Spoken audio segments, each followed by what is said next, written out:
his character and the steadfastness of his faith, i.e. like Job, i.e. like King David.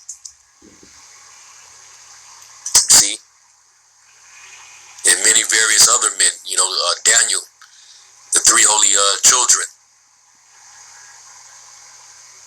It says, men are said to tempt the Most High power by exhibitions of distrust, as though they wished to try whether he is not justly distrusted, by impious or wicked conduct to test the Most High's justice and patience, and to challenge him as if it were proof of his perfections. Okay?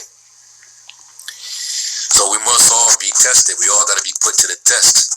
So that means we all got to go through the tribulation. So the Lord's going to come post-tribulation and receive all of his elect from the four corners of the earth, because they're going to be the ones found faithful. Let's prove that the Lord's coming after the tribulation. Let's go to Mark 13 and 24.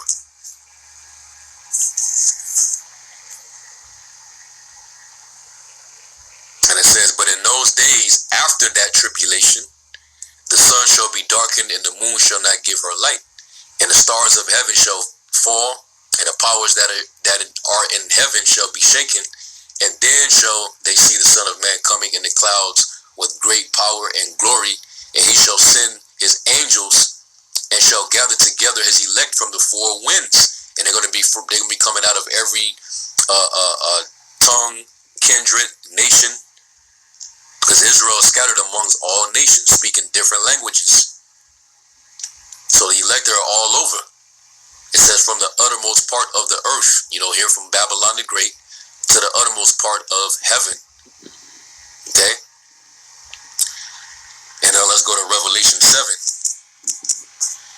That's why it says in 2nd Ezra 7th chapter, we're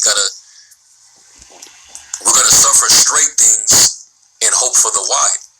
You ain't gonna be able to enter into that wide place if you haven't, suffered through the straight and narrow. We gotta go through the straight and narrow first. Okay? This Revelation 7.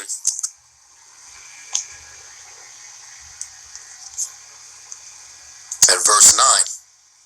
It says, and this I beheld, and lo, a great multitude which no man could number, of all nations and kindreds and people and tongues, stood before the throne and before the Lamb, clothed with white robes and palms in their hands, and cried with a loud voice, saying, salvation to our power which sitteth upon the throne and unto the Lamb. So this is after the tribulation, but notice it says up in that heading right there, a multitude from the tribulation. So they're going to be in that tribulation.